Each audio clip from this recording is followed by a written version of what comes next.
시온 찬양대의 귀한 찬양 감사합니다. 하나님께서 귀하게 받으신 줄로 믿습니다. 우리 찬양대의 찬양 고백이 우리의 고백인 줄로 믿습니다. 우리가 바다 끝에 거한다 할지라도 주님의 강한 손이 미치지 않는 곳이 없으며 우리를 붙잡고 우리를 건지시고 반드시 인도해 내실 줄로 믿습니다. 우리 몸이 이곳에 있는데 혹 마음이 저 멀리 떠나서 낙심 가운데 있다 할지라도 주님께서 우리를 붙잡고 터치하시고 만지시고 고쳐주실 줄로 믿습니다. 은혜 받는 귀한 예배 시간 되시기를 주의 이름으로 축복합니다. 그럼 우리는 흔히 노력에 대해서 이야기하면서 좋은 결과를 기대하고 사람을 격려할 때 이런 말을 가끔씩 합니다. 하늘에서 뚝 떨어질 것이라고 생각하지 말고 열심히 최선을 다해서 노력해라, 이런 말을 할 때가 있죠. 그런데 생각을 해보면 하늘에서 뚝 떨어지는 무언가, 그럼 그냥 하늘에서 뚝 떨어졌을까? 이렇게 질문을 하게 된다는 겁니다. 그럼 하늘에서 뚝 떨어지는 게 뭐가 있을까요? 운석이 있다라고 보게 되어지면 여러분, 그 운석이 비록 우리에게 낯설게 보이기도 하겠지만 하늘 어딘가로부터 거쳐서 그 과정을 거쳐 온 것이죠. 우주 어디쯤인가 출발한 시작, 곧 출발한 원인도 분명히 있을 겁니다. 우리가 모를 뿐이죠.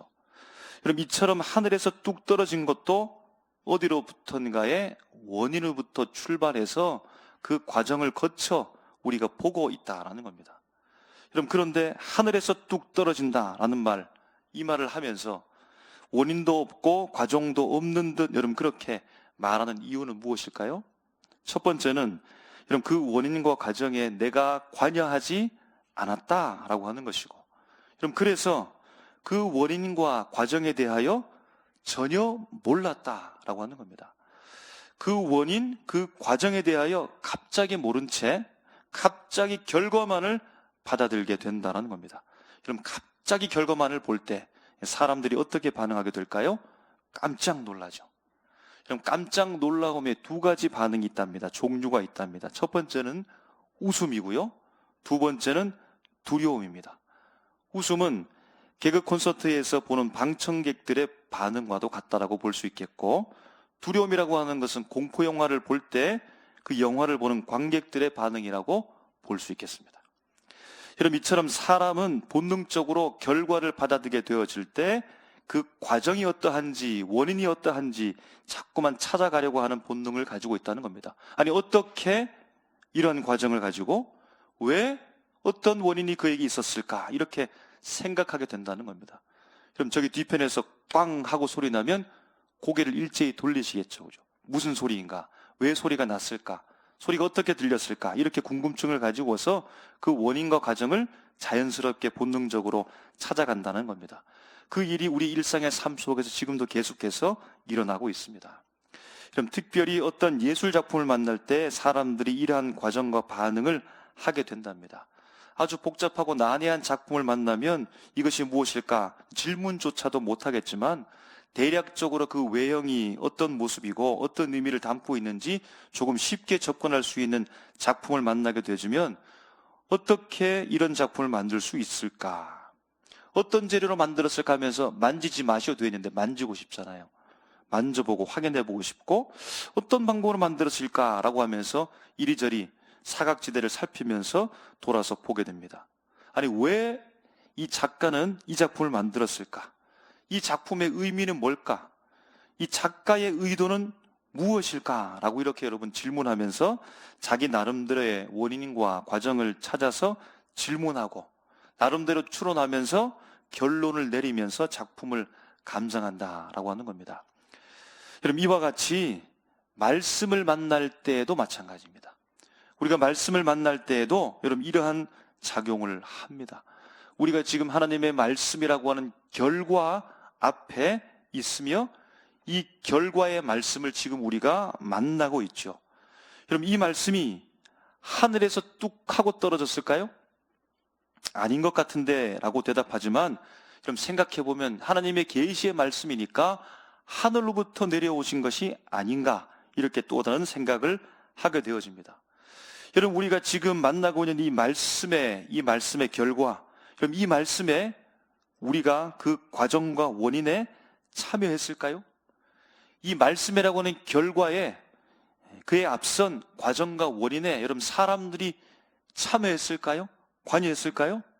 아니라고 대답해 놓고서 이런 생각이 드는 겁니다. 아니, 성경의 각 권과 책들을 보게 되어지면 저자들이 있다고 하니까 그 속에 사람도 관여하고 포함되는 것이 아닌가, 이렇게 생각하게 됩니다.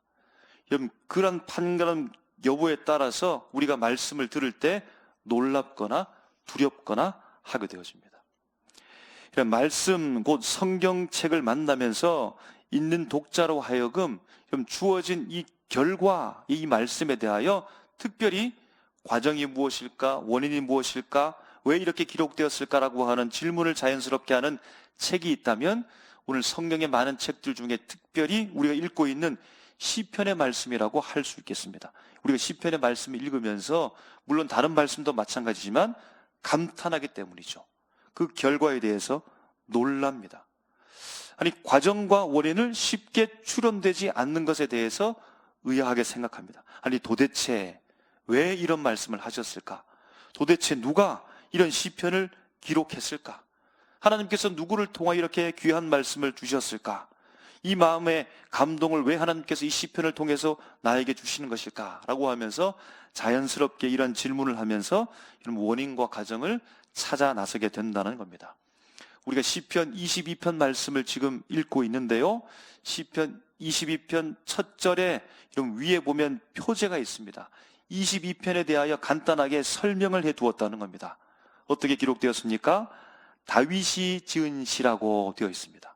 시편 22편은 다윗이 지었다는 겁니다. 그리고 또 보니까 설명이 또 이렇게 이어집니다. 후대가 되겠죠? 인도자를 따라 부르는 노래가 되었다는 겁니다. 다윗이 후대의 인도자를 따라 부르는 노래를 만들기 위해서 그렇게 의도한 것은 아니라 할지라도 다윗에 의해서 지어진 이 시편은 후대의 사람들이 읽고 인도자를 따라 부르는 노래가 되었습니다. 그럼 어떻게 노래했을까요? 보니까요, 또 아엘렛 샤할에 맞춘 노래라 이렇게 되어 있습니다. 그럼 이게 뭘까요? 해석해 보니까 사슴이라고 하는 곡조에 맞춘 노래 이렇게 되어 있습니다. 사슴이라는 곡조 어떻게 부르는 걸까요? 사슴처럼 뛰는 노래일까요? 잘 모르겠지만 궁금증이 떠오르게 되어집니다. 다윗이 이 시편을 기록하여 후대에 읽은 사람들이 노래가 되어 하나님을 찬양하는 노래가 되어 인도자가 먼저 부르고 함께 회중들이 따라 부르는 아얄렛 샤할, 사슴곡조에 맞춘 노래로서 하나님을 찬양하는 노래가 시편이 바로 우리가 읽고 있는 시편 22편의 말씀이라는 겁니다. 여러분, 한 절 한 절들마다 이 말씀을 결과로 보게 되어지면 이 결과가 있기까지 어떤 과정과 원인이 있을까 자연스럽게 생각하게 됩니다. 우리가 읽진 않았지만 시편 22편 1절 말씀을 읽어보면 이러합니다. 내 하나님이여, 내 하나님이여, 어찌 나를 버리셨나이까? 라고 말합니다. 여러분, 내 하나님이여, 내 하나님이여, 어찌 나를 버리셨나이까? 라고 하는 이 결과의 말씀을 우리가 읽고 있는데 도대체 어떤 과정으로 어떤 원인에 의해서 이 말씀을 적었을까? 그럼 생각하게 되죠. 그러므로 여러분, 시인 다윗의 이 말씀을 적은 그때의 상황은 좋지 않았을 것이다 라고 충분하게 추론할 수 있습니다. 하나님을 지금 부르고 있긴 한데 하나님이 보이지 않습니다. 보이지 않을 정도가 아니라 하나님이 자신을 버리는 것만 같습니다. 어찌해 나를 버리셨습니까? 라고 하면서 하나님 없음, 하나님 부재를 경험하고 있습니다. 22편 6절을 보니까요, 이렇게 말합니다. 나는 벌레요 사람이 아니라 사람의 비방거리다 라고 하면서 자기를 지금 비하하고 있는 말씀을 오늘 그 결과를 보고 있습니다. 왜 그랬을까요? 어떤 과정을 거쳐서 이렇게 말했던 것일까요? 우리가 추론해보면 시인 다윗은 분명히 하나님의 형상을 따라 고귀하게 지음받은 인간, 하나님의 형상임에도 불구하고 자신을 고귀한 사람, 고귀한 존재로 이렇게 보는 것이 아니라 벌레처럼 생각합니다. 그럼 주변의 사람들이요, 자신을 벌레 취급한다는 겁니다. 그러므로 인격적 대우가 아니라 부정하게, 징그럽게, 비하하면서 비참하게 만들고 비인격적으로 자신을 지금 대우하고 그렇게 대우받고 있다라는 상황을 생각할 수 있습니다. 그럼 11절 말씀에 보면 나를 멀리하지 마옵소서 환난이 가까우나 도울 자 없나이다 라고 말합니다. 하나님이 자신 안에 바투 다가서서 가까이 느껴지는 것이 아니고 하나님은 저 멀리 아예 보이지도 않고 사람도 저 멀리 떠나갔으며 환난만이 자기 코앞에 들이닥쳐서 자신을 힘들게 하고 있는데 자신을 도와주는 사람은 아무도 없다는 겁니다. 잘 나갈 때, 잘 될 때, 모든 것이 풍요할 때는 아마 사람들이 많았겠죠? 그런데 어려울 때, 힘들 때, 사람들로부터 벌레 취급받을 때는 모든 사람들이 다 떠나가고 하나님도 저마치 떠나간 것 같습니다. 그런 상황 가운데 놓여져 있습니다. 마지막 14절 말씀만 보게 되어지면 이러합니다.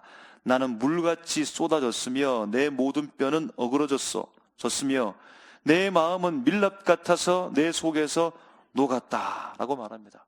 이런 초가 녹아내리는 것처럼 밀랍 인형이 녹아내리는 것처럼 뜨거운 열기에 다 물이 되는 것처럼 자기 자신이 몸도 살도 뼈도 녹아내려지고 완전히 무너진다는 겁니다. 그러니까 몸도 마음도 육체도 정신도 바닥인 겁니다. 그런 상황 가운데 지금 다윗이 놓였습니다. 그럼 이런 내용이 1절부터 21절 전반부까지 계속해서 이어집니다. 여러분 시간 있을 때 조용히 한번 읽어보시기 바랍니다. 1절부터 21절 전반부까지 계속해서 이 비참한 상황들을 계속해서 이런 말씀의 내용들이 이어지고 있다는 겁니다. 그럼 그래서 이를 어떻게 말하냐면 탄원의 기도다라고 말합니다. 탄원시다라고 이렇게 말합니다. 그럼 시편에 많은 종류의 장르의 시편이 기록되어져 있는데 이 분류는 탄원의 시입니다. 탄식의 시입니다. 그렇게 말씀이 기록됐다는 겁니다. 여러분 그러니까 이 탄원의 기도를 들을 수밖에 없었던 다윗의 어려운 상황이 원인이 되어 하나님께 기도하고 기록되는 과정을 거쳐 오늘 우리가 지금 이 말씀, 이 결과를 받아들고서 읽고 있다는 겁니다. 이처럼 우리가 이 말씀에 대한 결과를 그 원인과 과정을 가늠해 보았습니다. 그럼 그리고 오늘 본문을 우리가 읽었는데요. 22절에 회중 가운데서 주를 찬송하리이다. 23절에 그를 찬송할지어다. 25절에 나의 찬송은 주께로부터 온 것이다. 26절에 그를 찬송할 것이라. 27절에 예배를 말합니다. 29절에 경배를 이야기합니다. 그럼 그야말로 하나님을 찬송합니다. 하나님을 찬양합니다. 그래서 여러분 이 시편을 찬송시라고 이야기합니다. 감사, 찬양시로 그 장르로 명명하면서 분류한다는 겁니다. 여러분 지금 한번 생각해 보시기 바랍니다. 우리가 시편 말씀을 읽었는데 시편 22편을 읽었습니까? 23편을 읽었습니까? 혹은 21편을 읽었습니까? 22편 말씀을 분명히 읽었습니다. 그럼 그런데 느낌이 어떤가요? 두 개의 시편을 마치 읽은 것만 같습니다. 분명히 하나의 시편 22편이 맞는데 전혀 다른 느낌을 가지고서 오늘 우리가 이 말씀을 대하고 있다는 겁니다. 다른 사람이 지었습니까? 아닙니다. 우리가 표제를 보는 바와 같이 다윗에 의해 지어진 하나의 시편입니다. 그럼 시간 간격이 저만큼 떨어져 있을까요? 그것도 아닙니다. 다윗이 그 동시간대에 시간과 공간적 배경을 같이 하면서 시편의 말씀을 단번에 동시적으로 계속해서 적어갔습니다. 그런데 1절부터 21절 전반까지 마치자마자 22절부터 변화가 어떠합니까? 급격하게 변하는 겁니다. 갑자기 변하는 겁니다. 마치 하늘에서 뭔가가 뚝 하고 떨어지듯이 우리에게 갑자기 이 말씀이 22절부터 주어진다라고 하는 겁니다. 갑자기 22절부터 감사와 찬양의 시가 나타납니다. 그럼 그 앞에 1절부터 21절까지 말씀의 분위기와는 전혀 다르다는 겁니다. 22절부터 31절까지 우리가 읽은 이 본문의 말씀을 이런 결과다라고 하면 이 결과의 원인과 과정을 앞에 있었던 1절과 22절로부터 그럼 찾을 수 있습니까? 22절부터 31절의 이 결과의 말씀을 앞에 있는 탄원과 탄식의 시로부터 그 원인과 과정을 여러분 찾기가 쉽냐라는 질문입니다. 너무 어렵다는 거죠. 탄식과 탄원을 하다가 갑자기 감사와 찬양으로 돌변하는 겁니다. 180도 완전히 바뀌어 버렸습니다. 울다가 너무너무 슬프게 울다가 갑자기 웃는 겁니다. 21절부터 21절까지 탄원과 탄식의 기도, 22절부터 31절까지 감사와 찬양의 시. 이런 문제는 어떻게 탄원이, 탄식이, 이 기도가 갑자기 감사와 기쁨의 찬양시로 바뀌었느냐라는 겁니다. 21절 말씀을 주목해 보면 그의 답이 있는 것 같은데요, 이렇게 말합니다. 나를 사자의 입에서 구하소서, 주께서 내게 응답하시고 라고 말합니다. 구해 주십시오, 나를 구원해 주십시오, 그리고 내게 응답하셨다라고 말합니다. 그리고 들소의 불에서 나를 구원하셨나이다 라고 이렇게 말하니까, 하나님 앞에 기도하고 하나님께서 응답해 주셨고 다윗을 구원해 주셨으니까 그것 때문에 하나님 앞에 지금 감사와 찬양의 시로 완전히 180도 바꾸어서 하나님을 찬양하고 있는 것이 아닌가, 이렇게 결론을 내릴 수 있을 것 같은데, 그런데 오늘 본문의 말씀을 원어로서 분석해 보면 이런 의미를 가지고 있다고 합니다. 여기서 구하소서 나를 구원해 주시옵소서라고 하는 말은 미래적 기원이죠. 미래적 소원입니다. 앞으로 나를 구원해 주십시오 라고 하는 것인데요, 뒤에 있었던 구원하셨나이다 라고 하는 이 말도 사실은 끝나버린 결론이 아니고 이 의미도 미래적 기원, 미래적 소망을 이야기하고 있다는 겁니다. 여러분, 그래서 이 말씀을 직역해서 설명하면 이렇게 해석됩니다. 구원해 주실 것을 나에게 응답하셨다. 나를 구원해 주실 것을 응답하셨다. 여러분, 그러면 지금 내가 구원 받았다는 얘기입니까? 내가 구원을 경험했다는 얘기인가요? 아직 아닌 겁니다. 아직 물리적으로 무언가 이루어진 것이, 바뀌어진 것이 없습니다. 구원해 주겠다라고 하는 응답만 받았다라는 겁니다. 여러분, 그런데 그 응답 받아서 하나님 앞에 지금 찬양하는데요, 여러분 주변을 한번 보시기 바랍니다. 사람들이 바뀌었을까요? 다윗 주변의 사람들이 바뀌었을까요? 조롱하고 벌레 취급하던 사람들이 완전히 바뀌어버렸을까요?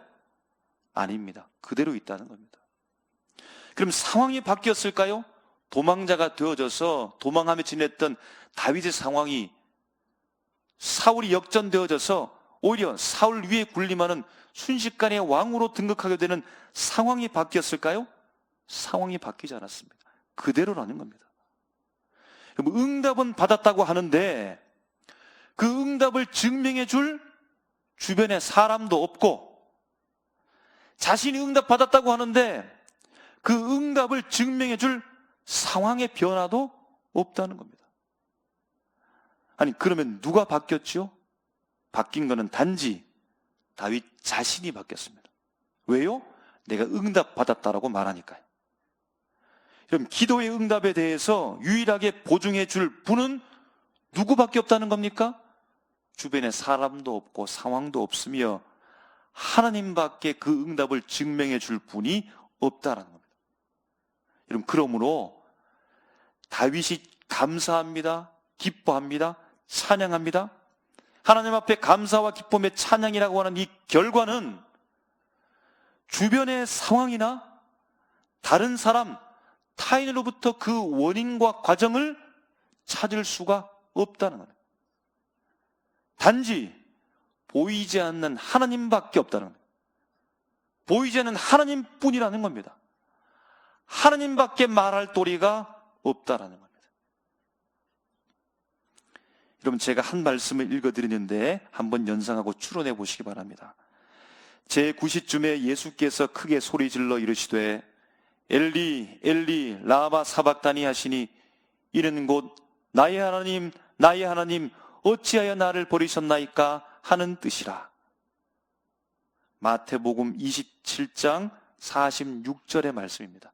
여러분, 우리 다시 한번 다 같이 읽어보면 좋겠습니다. 마태복음 27장 46절 시작. 제9시쯤에 예수께서 크게 소리질러 이르시되 엘리 엘리 라마 사박다니 하시니 이는 곧 나의 하나님 나의 하나님 어찌하여 나를 버리셨나이까 하는 뜻이라. 아멘. 여러분, 무엇이 연상되십니까? 우리는 구약과 신약의 말씀을 다 알고 있으므로 나의 하나님 나의 하나님 어찌하여 나를 버리셨나이까 라고 하는 이 말씀을 듣게 되어지면 마태복음 말씀과 또 시편의 저 말씀을 기억하게 되겠지요. 아, 예수님께서 십자가 상에서 말씀하셨던 가상 7연 중에 한 마디 한 말씀, 바로 그 말씀을 지금 하고 있구나. 우리는 연상하고 그 원인과 과정을 생각해 본다는 겁니다. 여러분, 그러면 유대인은 이 말씀을 들으면서 어떤 연상을 했을까요?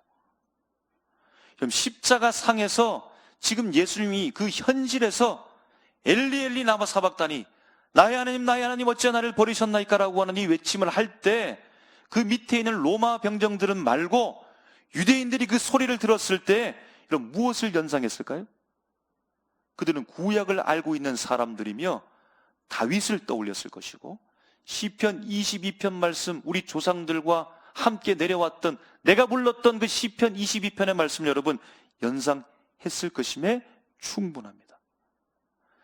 그 말씀은 기록되어져서 오늘 마태복음 27장 46절로 이 말씀이 유대 사람들에게 증거되어 예수를 믿으라고 보내졌는데, 유대 사람들이 이 말씀을 읽으면서 여러분 어떤 연상을 하게 되었을까요? 나의 하나님 어찌 나를 버리셨나이까 라고 하는 이 말씀 읽는 독자들의 마음은 어땠을까요? 무엇을 떠올리고 무엇을 연상했을까요? 구약을 알고 있었던 그들은 분명히 시편의 말씀을 연상했을 것입니다. 여러분, 그래서 엘리 엘리 라마 사박다니 나를 버리신 하나님이라고 하는 시편 22편 1절의 이 말씀 하나를 통하여 여기까지가 바로 예수님이 연상되는 십자가상의 이 모습이 단순히 힘들어서, 단순히 괴로워서, 단순히 예수님께서 고통과 수치가 있기 때문에 이렇게 말하는 것이 아님을 알게 되어주고, 바로 여기까지가 시편 22편 우리가 읽었던 탄식시 탄원의 시 1절부터 21절까지를 말한다는 사실을 알게 됩니다. 그리고 또 한 가지, 무덤에서 부활하시고 마리아와 제자들에게 빈 무덤을 보이시고 부활하신 예수님을 그들이 만나게 되어주고, 예수 부활을 만났던 경험했던 제자들이 사람들이 변하게 되어 새로운 인생을 살아가게 되어주고 예수를 위해 목숨 바치는 사람이 되어주고, 제자들과 사람들과 함께 있던 예수 그리스도께서 부활 승천하신 거기까지의 말씀이 오늘 우리가 읽고 있는 감사와 기쁨의 찬양시 22절부터 31절까지의 말씀이 된다는 겁니다. 여러분 생각해 보십시오. 십자가 상에서의 이야기와 부활하신 예수님의 이야기는 다른 이야기인가요? 다른 이야기에서 그냥 묶어버린 것일까요? 시간 간격이 몇십 년, 몇백 년 지난 이후에 이런 일들을 그냥 편집해서 묶은 것인가요? 아닙니다. 그럼 십자가에서 부활을 그러면 단번에 생각할 수 있습니까? 십자가 바라보면 부활도 바로 연상이 되는 겁니까? 다시 말하면 십자가를 바라보면 부활의 원인이구나, 부활의 과정이구나, 여러분 이렇게 찾을 수 있습니까? 아니라는 겁니다. 불연속이라는 겁니다. 그러면 여러분 십자가와 부활에는 도무지 누구를 말할 수밖에 없다는 겁니까? 하나님을 말할 수밖에 없다는 겁니다. 십자가에서 부활은 그 원인이 십자가에 있는 고통에, 사망에 있는 것이 아니기 때문에 하나님밖에 그 원인을 말할 수밖에 없다는 겁니다. 하나님밖에 그 십자가에서 부활을 만드실 분이 없다는 겁니다. 그 부활을 설명할 도리가 하나님밖에 없다는 사실을 발견하게 됩니다. 여러분 믿으십니까? 요즘 한창 활동이 많고 이분을 방송인이라고 이야기해야 될지 잘 모르겠지만 간증하고 또 공중파에서 또 출연하기도 하고 유명한 인물이 되는데요. 아마 이야기를 들으면 아시는 분들이 많을 겁니다. 5층에서 떨어져서 사고를 당하고 전신마비 진단을 받았습니다. 전신마비 진단은 자기 느낌으로 판단 내린 것이 아닙니다. 일반인이 당신은 전신마비요 이렇게 말한 것도 아닙니다. 충격을 받은 가족이 한 말도 아니라 의사가 진단하여 전신마비 진단을 내리고 당신이 평생 누워서 살 수밖에 없습니다. 이 말을 한 겁니다. 여러분, 그런데 전신마비의 진단을 받은 그분이 항상 웃습니다. 저보다 많이 웃는 것이 분명한 것 같습니다. 항상 하나님의 은혜를 말합니다. 저보다 은혜를 많이 받는 것 같아요. 간증을 다니면서 사람들에게 하나님을 증거합니다. 다른 사람을 위로합니다. 다른 사람을 격려합니다. 절망을 이야기하지 않고 소망을 이야기하며 희망을 안겨줍니다. 못 일어난다고 했는데 상체를 일으키고 재활하고 회복 중에 있으며 손도 움직이고 휠체어도 타며 운전도 하고 걷는 연습까지 하게 되어지고 아이돌 출신 가수, 예쁘고 신앙 좋은 한 여인과 결혼을 앞두고 있으며 함께 하나님을 찬양하고 영광 돌리며 살아갑니다. 여러분, 잘 생각해 보십시오. 그의 웃음과 기쁨과 희망과 가르침과 결혼과 하나님을 찬양이라고 하는 이 결과를 우리가 보고 있는데, 그 결과의 원인과 과정을 5층에서 떨어져 전신마비가 된 거기로부터 원인과 과정을 상상할 수나 있겠습니까? 여러분, 이 놀라운 결과의 그 원인과 과정을 좀 찾을 수 있나요? 찾을 수 없기 때문에 사람들이 깜짝 놀라는 겁니다. 찾을 수 없기 때문에 두 사람이 함께 노래 부르는 그 모습을 바라보면서 사람들이 감동하고 눈물을 흘리는 겁니다. 믿음의 사람들은 알지요? 예수가 이유라는 사실을, 하나님이 이유라는 사실을, 주님만이 유일한 이유라는 사실을 알고 있다는 겁니다. 여러분, 우리가 지금 이 자리에 앉아 있습니다. 여러분, 그 원인과 과정이 주께 있는 줄로 믿습니다. 여러분, 믿으십니까? 우리가 하나님의 자녀가 된 이 결과를 가지고 살아갑니다. 우리 예수를 믿습니다. 우리가 하나님을 찬양합니다. 감사합니다. 기뻐합니다. 거룩한 백성 성도로서 우리가 지금 살아가고 있는데, 여러분, 이 원인이 우리 주변이 바뀌어서, 우리 상황이 바뀌어서, 저 사람이 바뀌어서 우리 이렇게 살아가고 주님을 찬양하고 예배에 있는 것입니까? 아니라는 것이고, 그 주변과 환경에서부터 찾을 수 없다는 것이고, 오직 유일한 이유, 예수뿐이라는 겁니다. 주님만이 이유라는 겁니다. 예수밖에 말할 도리가 없다는 겁니다. 여러분, 그러므로 말미암아 나의 상황이 바뀌고 좋아지면 찬양하겠습니다라고 말하지 마십시오. 나의 형편과 저 사람이 바뀌면 내가 온전하게 예배하고 저 사람만 바뀌면 내가 헌신하고 봉사하겠다라고 그렇게 말하지 마십시오. 내 주변이, 내 환경이, 내 가까이 있는 사람이 바뀌면 그때 가서야 내가 감사 한번 해보겠습니다. 기뻐 한번 해보겠습니다. 결코 그렇게 말하지 마십시오. 우리의 찬양할 이유, 우리의 예배할 이유, 주님밖에 없습니다. 주님이 나의 찬양의 이유입니다. 주님만이 나의 예배의 이유입니다. 주님만이 나의 감사와 기쁨의 이유입니다. 여러분, 결코 의심하지 마시기 바랍니다. 나의 하나님, 나의 하나님, 어찌하여 나를 버리셨나이까? 여러분, 그럴 때 있죠. 지금 그런 상황이 있으신 분도 있을 수 있습니다. 하나님을 느끼는 것이 아니라 하나님 없음을 경험하는 그때에도 이런 다윗처럼 기도하시기 바라고, 엘리 엘리 라마 사박단이 십자가 위에서 하늘을 바라보면서 외쳤던 예수님처럼 하나님을 향하여 외치시기 바랍니다. 뜨거운 불에 녹아내리는 초와 같이, 밀랍과 같이 내 인생이 다 무너지는 그 아픔의 경험을 할 때에도 이런 다윗과 같이 기도하시고 예수님과 같이 하늘을 바라보고 하나님께 외치시면 주님께서 반드시 응답하여 주실 줄로 믿습니다. 여러분, 기도의 응답은 주변의 환경이 변했다고 하여 그것으로부터 증명되는 것이 아니라 내가 바뀌는 것이고 내 마음에 확신을 가지게 되는 것이고 바로 내 기도의 응답은 하나님이 증명해 주시는 것임을 믿으시기 바랍니다. 내 기도의 응답을 사람이 증명하는 것이 아닙니다. 환경이 증명하는 것이 아닙니다. 하나님이 반드시 증명하실 것입니다. 다윗을 보십시오. 예수님을 보십시오. 예수님 십자가에 죽고 썩어 문드러지고 모든 인생이 끝난 것이 아니라 그 기도의 응답을 하나님께서 하시고 예수님이 부활의 예수님으로 부활하셨고, 다윗은 그 광야에서 그냥 망가진 인생으로 초가 녹아지는 것처럼 밀랍 인형이 다 뭉거떨어진 것처럼 그렇게 인생이 끝난 것이 아니라 하나님께서 그를 응답하셨다는 사실을, 가장 위대한 왕이라는 사실을 성경에 기록해 놓고 오늘 우리에게 증명해 주고 있는 겁니다.